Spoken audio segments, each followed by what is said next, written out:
Welcome to the second match between myself, Benji, and my roommate Akeem. I'm playing BA Infernoid and he's playing Salamangreat. Let me know in the comments what you think of the new visuals for the live duels. I've won the dice roll and I will be going first. Thinking about my play. So the general idea of my deck is to use two BAs to make Cherubini, to send Graf to the grave, to then summon Rubik, which is a tuner, and then go into Halqifibrax. I didn't open particularly well, so I'm going to open Instant Fusion, Normal Summon, Effect Veiler, and link my Winda and my Effect Veiler, which is a tuner, into Halqifibrax. And I will summon from the deck Deskbot 001. There are many plays you can go into off of Halqifibrax. I've opted to just play the Herald of the Arclight plus Borlode Savage Dragon. It seems that Akeem has finally not opened a response to the Halqifibrax combo. If you've seen my last several live duels, I've met with a hand trapped on every single one, which is fine. I'm not playing Call by the Grave, so, you know. Obviously, I could have made more of an effort to prevent myself from getting hand trapped, but I don't, because I feel like everyone's playing them. They might have two, and you might not be able to stop them anyway. Call by the Grave is a card that... I mean, if your deck is entirely reliant on a combo, then that's one thing, but the point of this deck is to also have Void Feast as a fallback. So I happen to have Void Vanishment. I'm going to be discarding, which I can do under Herald of the Arclight, just that monsters get banished if they're sent to the graveyard. Discarding does not specify where the card must go, so I'll be discarding my Anoku, which will get banished to search for Void Feast. I'm going to set it and pass. Now, I can't really resolve Feast, but I can under Herald of the Arclight, but I don't want my Infernoids getting banished when I summon my Decatrons. So at this point, I can't really push too hard. So I draw for turn. I believe I drew Skarm. Now I can summon Skarm and it'll go to the graveyard, which means I can get a search for Tour Guide. But unfortunately, I don't have any additional monsters to push for damage with. Oh, it looks like I have Sajet in my hand, which of course is the Feast target. The reason you play Sajet in an Infernoid deck is to resolve a double search off of... to get a double Feast. I'm sorry, to get two Decatrons off of Feast. So I'm going to pitch my Sajet to search a second Void Feast in case he has Ash for the first. I'm going to push in for some damage and then pass turn.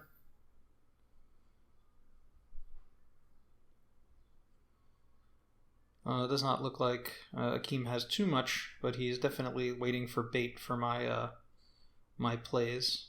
Oh, we can see his entire hand. It seems as though he can't do anything, so it looks like he's going to be scooping here. He opened Double Roar, Signet Mining. Not particularly good. I apologize for the slightly shaky cam. Part of being able to record the entire field with just my one camera setup was taking off video stabilization and going to a 1:1 ratio instead of a 16:9, which is what the full screen is, but only part of the screen is actually recorded. The sidebars are actually covering the balance of the screen.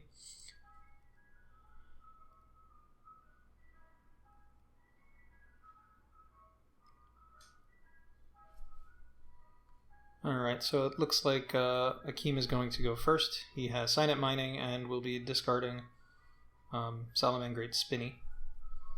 I apologize if my visuals are a little messed up. I'm trying new things. I see the wind ball is moving along on the left side. The visuals are done before the audio is recorded, and I cannot edit them after the fact. Flame Buffalo is normal summoned. The Gazelle was summoned because the Spinny had went to the graveyard. Balinx will be summoned using the Buffalo to search the field spell.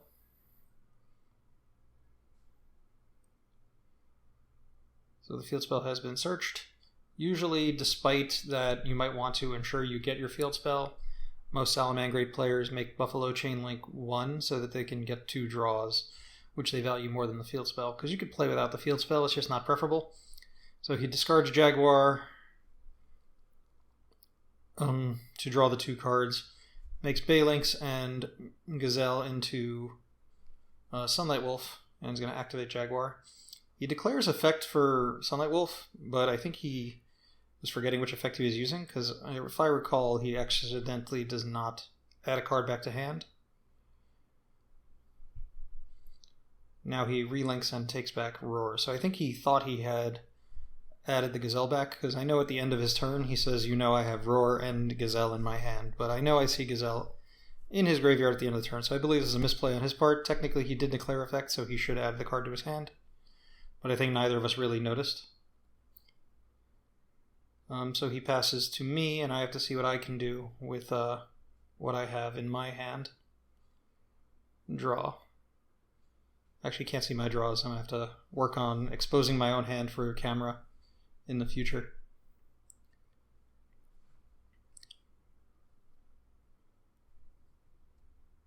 So I'm going to start by activating Rubik, Null Branch of the Burning Abyss, which almost implies I have another BA in my hand, or...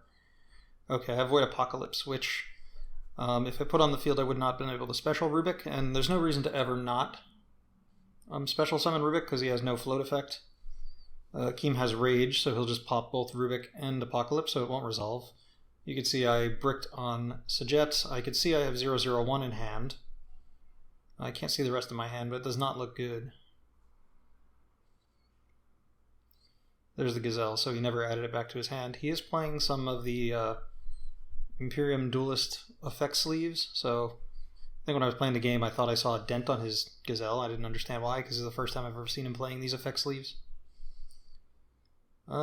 So I'm not sure what I can do. I got 0/0/1, Monster Reborn. Oh, maybe I can get by with Monster Reborn, because 0/0/1 can go into Linkuriboh, and I can Monster Reborn Despot 0/0/1 to have a tuner to go into Halqifibrax, and I don't need to summon 0/0/1 from the deck to resolve the combo. Oh, for some reason I did not do that. Maybe I was aware that he had a Roar down and didn't want to get negated.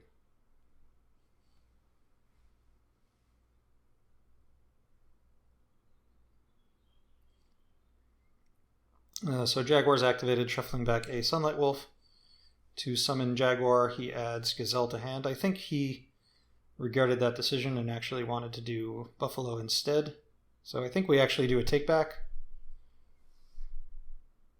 So which is what you're seeing here. He's going to be taking back and taking the Buffalo instead. I think we actually decided in the long run it didn't matter which one he took, so he wound up going back to the original play. So if anything looks a little suspicious, it's because he thought it made a difference, but it doesn't really.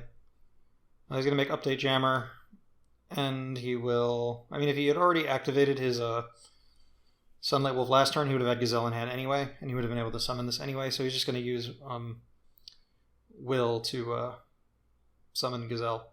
I guess he's going to summon Jaguar. He's going to correct the changeover. He put the Buffalo back in the graveyard. He added the Gazelle back to his hand.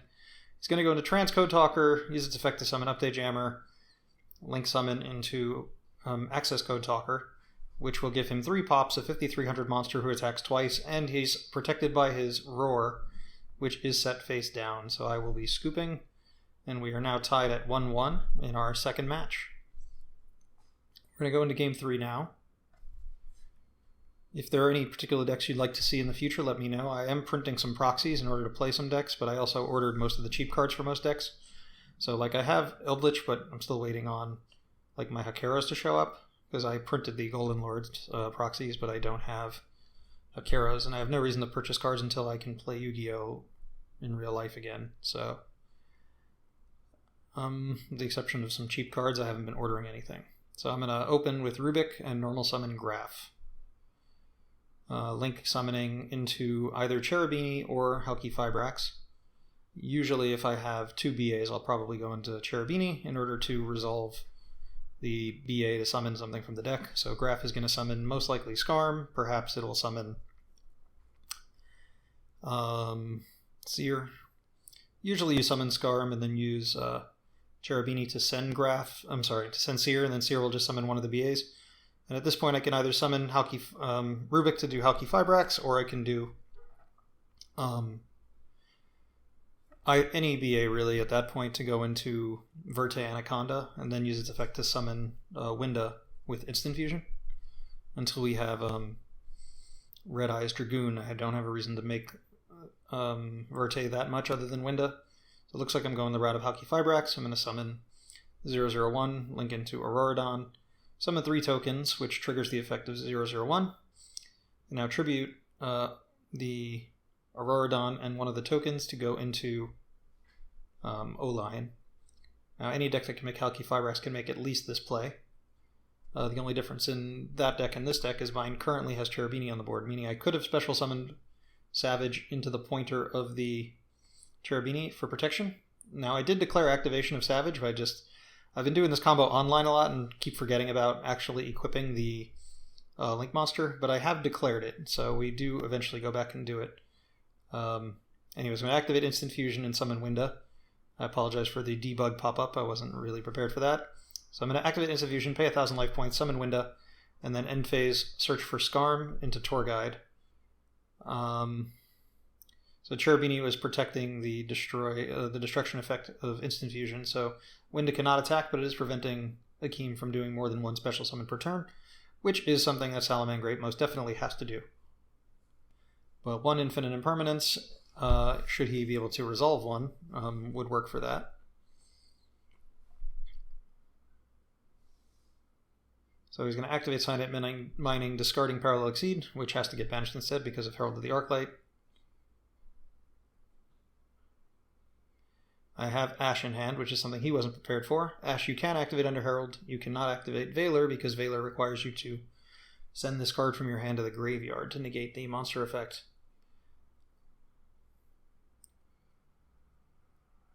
Looks like Akeem is contemplating whether he wants to normal summon his Lady Debug or his Spinny. Not sure which one makes sense. I guess if he summons either one, he can go into Phalanx. Will he activate the effect? He's opted not to. He is attacking into Herald, which is essentially Herald negating the effect similarly to how Savage would have negated an effect. It's always good to use Herald right away just to make sure you get some value out of it, but the Floodgate aspect of it is sometimes worth keeping it on the board. So he's going to set 1, which is his Salamangreat Roar, and he's going to activate Spinny. He's going to go into Phalanx and activate Spec to search Sanctuary. So Sanctuary is now in hand, but he can't relink because he can't summon again. It's already specialed once. With Spinny, he could boost his attack, but there's not much reason to do that at the moment. I'm going to draw into Cosmic, which is a nice draw. I was maining one, but I decided it doesn't make sense to do so in the long run. I might as well just side it, since we're never going to see it when I need it, and it's going to brick me when I don't need it, so I might as well just side it. So Salamangreat Roar was activated in response to Cosmic so that it goes to the graveyard. Should he be put in a position to add it back to his field or his hand. But because of Winda, I currently still cannot special summon more than once, so I have Tour Guide, which is nice, but I can't really make Dante or anything with Tour Guide. We're discussing whether or not it makes sense for me to go into Moral Sword, but in order to do that, I have to use my Cherubini and my Winda, and I have to not activate my Tour Guide, which I don't really want to do. So we're trying to see what I can do here. I see I have Jet Synchron in my hand, which would be another way to get to the same play. So I'm going to normal summon Tour Guide and activate its effect. I want to keep additional cards on the field because every time Cherubini would be destroyed, you can send a card on your field to the graveyard to protect it. So more cards on my board is good for Cherubini. I don't actually have to win the game right now. He's wasting too many cards every turn just trying to make plays. So I'm going to summon Edgem Sabers because I've already used the entire Burning Abyss engine in my deck. I'm going to use Cherubini to send a level 3 to the graveyard to boost its attack, so I'm going to send Harmadic because it's level 3. Boosting her attack to 2100. So when she attacks into a Phalanx, she will do 16 because they both normally have a base stat of 500. Next I'll attack for 1200 with Edgem Sabers, 4050 with Borreload Savage Dragon, and 1000 with Tour Guide. Now I didn't have another level 3 in my deck worth sending or summoning off of Tour Guide. Even another Tour Guide wouldn't have done anything. So Akeem's going to open with Gazelle. He's going to activate its effect. I'll negate it with Savage. He'll activate Spinny and then special Spinny. So Gazelle is currently at 2000 and Spinny has 1000 attack. Spinny will attack into Cherubini, and I will protect it by sending the tour guide to the graveyard because it's my weakest monster. Because I will attack the Cherubini as well. I will protect it by sending the Edge Imp to the graveyard, and Akeem will concede because he can't play through Winda. Anyways, that's going to wrap up the second match. If there's something specific you want to see, or any comments or questions you have on our gameplay, feel free to let us know in the comments, and I'll see you guys next time.